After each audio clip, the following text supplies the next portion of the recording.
আসসালামু আলাইকুম প্রিয় সাতক্ষীরাবাসী, আপনারা অবগত আছেন যে আমাদের সাতক্ষীরাতে বৈষম্য বিরোধী ছাত্র আন্দোলন সাতক্ষীরা জেলা কমিটির নিয়ে আমরা আমাদের যারা আসলে ফ্রন্টলাইনে আন্দোলনের নেতৃত্ব দিয়েছে এবং সংগঠক এবং সমন্বয়ক হিসেবে দায়িত্ব পালন করেছিল 5 তারিখের পূর্বে এই আন্দোলনটাকে ত্বরান্বিত করার জন্য মাঠ পর্যায় থেকে শুরু করে পরিকল্পনা বাস্তবায়ন অবধি যারা এই আন্দোলন সংগ্রামে নেতৃত্ব দিয়েছিল সেই বিষয়গুলো নিয়ে আমাদের অভিজ্ঞতা আমরা প্রকাশ করব।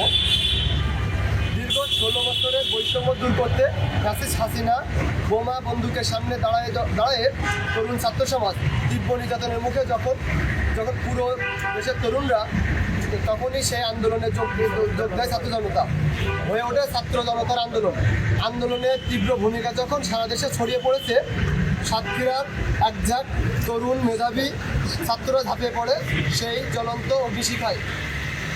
গড়ে ওঠে দুর্বার দুর্গ, পতন হয় ফ্যাসিজমের।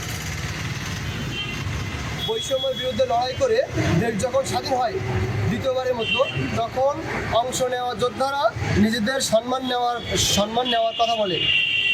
আমরা শুধু চেয়েছিলাম মাত্রই এই যুদ্ধে অংশ নেওয়াদের প্রাপ্য সম্মানটুকুই। ঠিক সেই শেখ হাসিনার বলা রাজাকারদের মতো হয়ে গিয়েছিল। ছাত্র জনতা স্লোগান তুলছিল, চেয়েছিলাম অধিকার, হয়ে গেলাম রাজাকার। একইভাবে স্বাধীন দেশে সেই স্লোগান উঠে আসলো, চেয়েছিলাম সম্মান, কমিটি বৈষম্য করে সেটা করলো ম্লান। বীর সাতক্ষীরা বিপ্লবীরা আগেও বন্দুকের সামনে পিছুপা হয়নি, আর কমিটিতে নাম দিয়ে সুবিধা যারা নিতে চাই এবং সুবিধাভোগীদের বিরুদ্ধে দাঁড়াতে এই সাতক্ষীরাবাসী পিছুপা হবে না ইনশাআল্লাহ। বর্তমানে সাতক্ষীরা জেলার বৈষম্যর যে কমিটি দেওয়া হয়েছে সেটা একটি ভিত্তিহীন বিল্ডিং মাত্র। যারা সামনে থেকে নেতৃত্ব দিয়েছে তাদের অধিকাংশই এই পাতানো ফাঁদে ফেলা হয়েছে। সুতরাং আমরা যারা কষ্ট করে অর্জন করেছি এই দ্বিতীয় স্বাধীনতা এবং আন্দোলনের সামনের সারি থেকে লড়েছি, তারা এই কমিটিকে প্রত্যাখ্যান করছি। আমরা আবারও বলবো, এই সাতক্ষীরার বিপ্লবী ছাত্র জনতা যারা এই আন্দোলন সংগ্রামটাকে সরাসরি ত্বরান্বিত করেছে এবং নেতৃত্ব দিয়েছে, তারা এটাকে সরাসরিভাবে প্রত্যাখ্যান করছে। একই সাথে এই কমিটি বাদ দিয়ে নতুন কমিটি এবং ত্যাগীদের মূল্যায়ন করে কমিটি দেওয়ার জন্য আগামীকাল সম্মেলনের হুঁশিয়ারি দিতে চাই। আমরা আবারও বলি, সঠিকভাবে মূল্যায়ন করে ত্যাগীদেরকে মূল্যায়ন করে কমিটি গঠন করার জন্য আমরা তাদেরকে সংবাদ সম্মেলনের মাধ্যমে আগামীকালে হুঁশিয়ারি দিতে চাই। বৈষম্য বিরোধী প্ল্যাটফর্ম একটি অরাজনৈতিক জায়গা, অরাজনৈতিক প্ল্যাটফর্ম আমরা চাই না। আমরা চাই আন্দোলন সংগ্রামের মতো কমিটিও হোক সম্মানের এবং ত্যাগীদের দূর হোক বৈষম্য।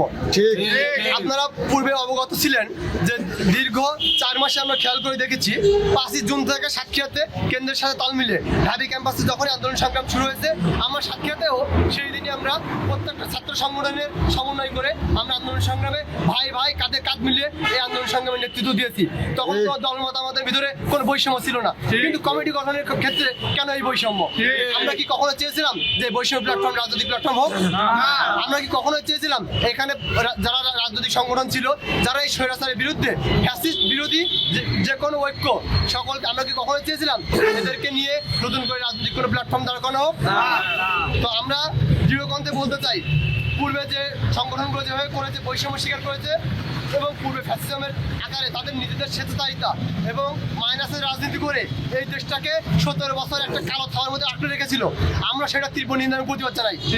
আমরা বারবারই ঘোষণা করতে চাই যে এই বৈষম্য কমিটি, সাতক্ষীরা জেলার কমিটি আমরা সুদৃঢ়ভাবে প্রত্যাখ্যান করলাম এবং আগামীকাল সকাল 11টায় আমরা আমাদের শহীদ আসিফ চত্বর, যেটা আমাদের বিপ্লবের সাতক্ষীরার বিপ্লবের একটা কেন্দ্রভূমি, আমরা ঠিক সেই জায়গা থেকে ঘোষণা দিব আমাদের সাতক্ষীরার পরবর্তী কর্মসূচি এবং এই বৈষম্য কমিটি নিয়ে আমাদের বিস্তারিত কালকে সকাল 11টায় শহীদ আসিফ চত্বর আমরা এটা ঘোষণা দিব ইনশাআল্লাহ।